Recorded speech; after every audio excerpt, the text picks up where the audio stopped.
Hello there and welcome to a very basic and non-professional review of the Aprilia Tuono 125 model year 2022 after 1500 miles from an ex-owner and still very new rider.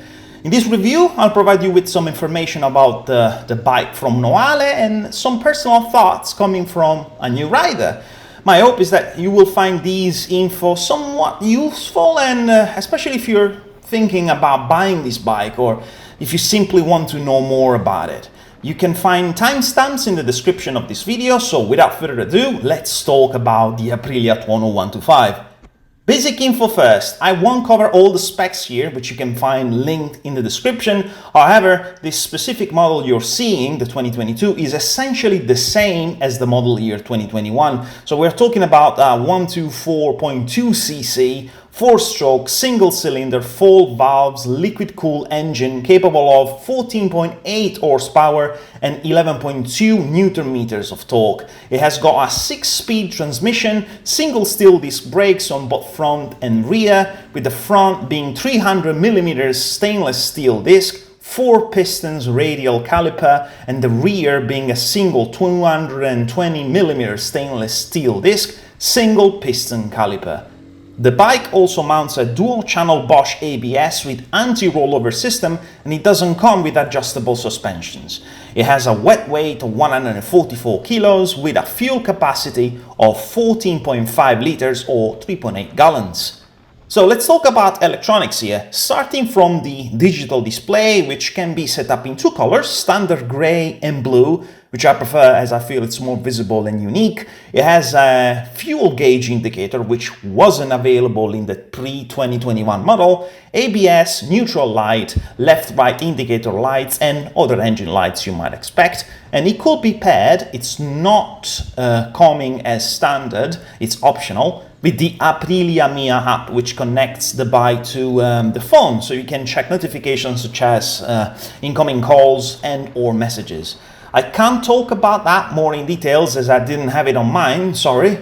But the display includes modes to check different trips with the odometer and an estimate on how many miles are left based on the fuel available in the tank. There are no controls on the handlebars to control your display. Everything is done with a couple of buttons on the display itself. The display works very well. It's bright enough to be seen also under direct sunlight. And even if the buttons sometimes need to be pressed hard to function properly, I would have appreciated gear indicators, especially on a 125cc, since this will be used by quite a lot of new riders. Now, I know it's not essential, we can use our ear, but considering some other similar bikes have them, I feel that would have been a great help for, indeed, riders that are building experience and confidence with their machines. The Tuono 125 has a really nice full LED lights in front and on the back, including indicators. Here you can have a look on how the bike will look like with those lights in the dark. The lights are always on. I just had a couple of rides in the dark and I feel the lights were good enough visibility wise. In the daylight, I've been told the rear lights were not super visible to car drivers, so just as FYI, pay attention. Ergonomics and comfort. Let's go straight to the point. This bike is extremely comfortable. Now, this is, well, Aprilia doesn't really call this a naked bike because it has a little bit of a fairing, although the windshield doesn't offer enough protection from the wind, but it's still better than nothing. This is a Tuono style Aprilia says, it's its own thing. So I will say that compared to the 125s that I tried, apart from this, comparing it to, for example, the Honda CB125F, this feels a little bit sportier, not really in terms of seating position, because of course you ride pretty upright, but perhaps you lean just a little bit forward and the footbags are slightly more on the back compared to the CB12F. So it's a naked type position of riding, but slightly more sportier, but not that much really. Now, I'm 1.8 meters or 5'11 for 85 kilos or 187 pounds or 13.3 stones, you do it. So I will say I'm pretty average and I can easily flat foot the bike. I don't have any live footage of me riding the bike on a video, but just a few photos kindly taken by my lovely partner, so thanks to her for these. Hope you can get a little bit of an idea on how I look on it. So yes, on this bike, I never felt cramped. I managed to ride this bike for over 3 hours with not even a single stop and didn't have any pain anywhere. No wrist pain, no back pain, knee pain, or any other pain associated to the seat, which it feels very comfortable and properly padded. So yes, this is definitely a bike you can use every day without too much stress. How does it feel when you ride it? Again, coming from the perspective of a new rider which just started riding for the very first time last year's July, this bike feels very fun to ride and safe. Considering it's a 125cc, it doesn't have enough power to, let's say, put you in extreme danger straight away. Of course, it's a bike, so it's a risk nonetheless. Always ride safe and wear protections, but considering its nature, you will feel the bike very, very responsive, especially on twisty roads and in an urban environment, thanks to the ergonomics, which allows for a great balance. Despite its size, it's not necessarily a small bike. It feels bigger than, again, a CB 125F. It doesn't really feel that heavy. Again, in terms of heaviness, if we are talking about generic 125, we are talking about relative newbie experiences in terms of perception. Suspensions are soft, but they will allow to feel the road enough because of the slightly sporty feeling. As a comparison, my Ninja 650 suspension feels softer than the Tuono 125. So this bike, I will say it's a great option for those that might not necessarily like the pure naked style and prefer a slightly sporty look, but don't want to commit to a more sporty position to lean forward. In terms of performance, we're talking about 14.8 horsepower here on a 125, so we shouldn't obviously expect a rocket that goes 0-60 in less than 4 seconds. I believe I needed more than 19 seconds to get from 0 to 60, so let's say about 20. I haven't measured them because on this bike, getting there depends on factors such as wind speed, body weight, and road inclination. I feel this bike is reasonably fast compared to other 125s, not the fastest for sure, but not the slowest. It's more than capable to keep a good pace from 0 to 40-ish, so at traffic lights it's possible to get out from some sticky situations quick. Getting over the 40-ish miles per hour means performance might start to drop, whereas on roads with over 50 miles an hour speed limit, especially on hills, you will feel some loss of power, which for the type of bike is pretty normal. From 60 to 70, of course, is where the bike will suffer the most. Again, very normal for the type of bike.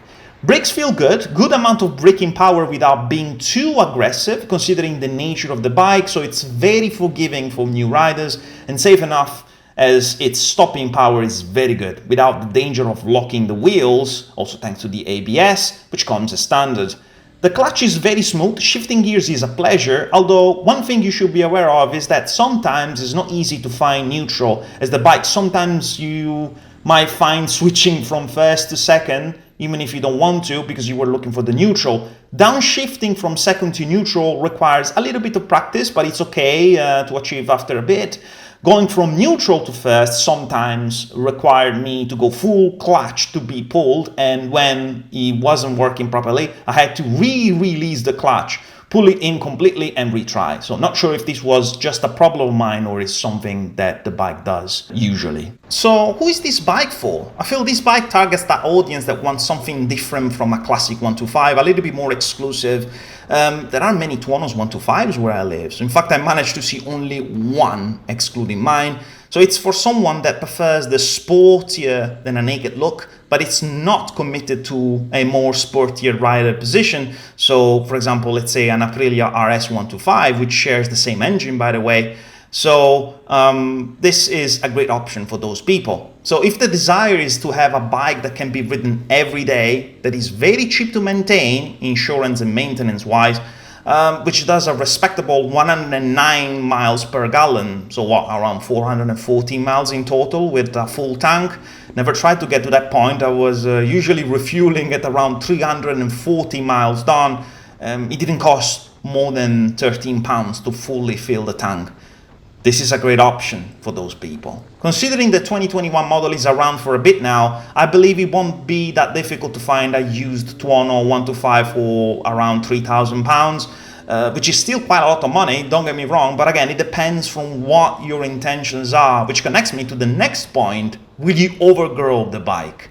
It's a very personal question, which I won't be able to answer, but I can tell what has been for me after 1,500 miles done on the Tuono 125. Before moving to another city, I used to go to work with this bike, and it was a 15 minutes commute with 30 miles speed limit. And I didn't really feel the need to upgrade, and my growth has been very slow. As soon as I moved, getting into more twisty roads with 50 miles an hour roads, with some at 60, yes, the bike has started to reach its limits faster, which is expected and has nothing to do with the Tuono 125 itself. At the same time, you can have fun riding this bike to its limits on especially twisty roads, as you will feel you're going reasonably fast. Again, reasonably subjective if you're still very new to the bike's world. You need to take into the account that you won't be able to overtake that easily when you're going at 50 already. All in all, if the intention is to move to a bigger bike within, let's say, 2-3 months, I'm not sure I would recommend spending more than £2,900 on one of these, because they are indeed expensive for their usage. But if the idea is to commute and mainly be around roads that are not over 50 miles an hour speed limit, you will feel just fine. And at the end of the day, you can still use one of these to go on a dual carriageway, conscious of the fact that you'll spend most of your time on the slowest lane, if not to overtake lorries or vehicles moving at around or less than 50 miles an hour. One thing is for sure, I got a lot of compliments for the look of the bike, and every bike feels special to its owner, I know, but if you're a learner or simply someone that doesn't feel comfortable with bigger bikes and wants something that looks cool and reasonably cheap to maintain, go for it. I recommend this bike 100%. So, final conclusions on pros and cons here, starting with the pros.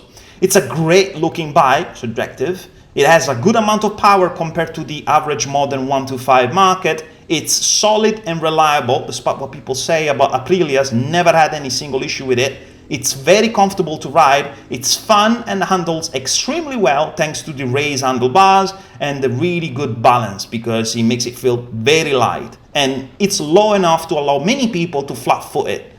It has a great economy, ideal for commuting and or weekend rides with no stress and a little bit of fun. It has full LED lights and a nice digital display, and it feels reasonably big for a 125, which means once you remove the L plate, you might think you're riding something bigger, or at least this is the impression you're gonna give to a not so trained eye.